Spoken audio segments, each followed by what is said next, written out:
Anatin'ny fanadiovana ny tanàna izay ihany tsy afa-bela amin'ny fiarakan'ny rano ireo mponina mipetraka eny amin'ny toerana faritra iva eto Antananarivo Renivohitra. Isan'izany moa zareo etsy amin'ny Fokontany Anosizato Atsinanana. Olana ho an'ny mponina any an-toerana tokoa mantsy ny fahatsetsenan'ny lakan-drano C3 izay mifampitohy amin'ny lakan-drano Andritany. Fanadihadiana.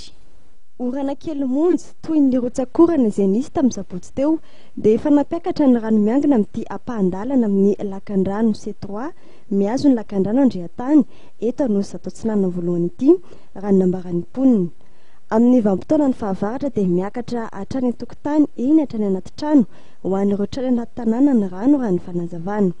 Ny fahatsetsenan'ny lakan-drano moa no isan'ny antony mahatonga izany. Ny fahavretran'ny mponina amin'ny alalan'ny sasea sy ny fako isan-karazany atao anatin'ilay lakan-drano.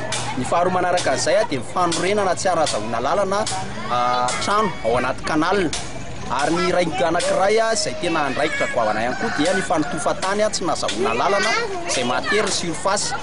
Ary ny amin'ny ankapobeny eto Antananarivo Renivohitra fa tsy ho ana eto Anosizato rery dia ny kanalina C3 izay mahazo kanalina Andritany iny dia tsetsina tanteraka ary miakatra be ny rano ao anatiny. Hatramin'ny omaly dia nanakarama olona anadio ny tatitra ny vovonan'ny fikambanana fary malagasy atao aoriana ny fiara-miasa tamin'ny malala-tanana ety anivon'ity Fokontany ity. Izao etsiko izao no natao dia mahiatrehana ny fotoam-pavaratra izay mampijaly ity Fokontany voatsokajy ho isan'ny faritra iva ity. Samy tompona andraikitra avokoa amin'ny fanadiovana ny lakan-drano na ny zamva na ny apipa sy ny olom-pirenena tsirairay raha ny fanazavana teto ka anitanana indrindra ny olom-pirenena tsirairay mba hitandro hatrany ny fahadiovana.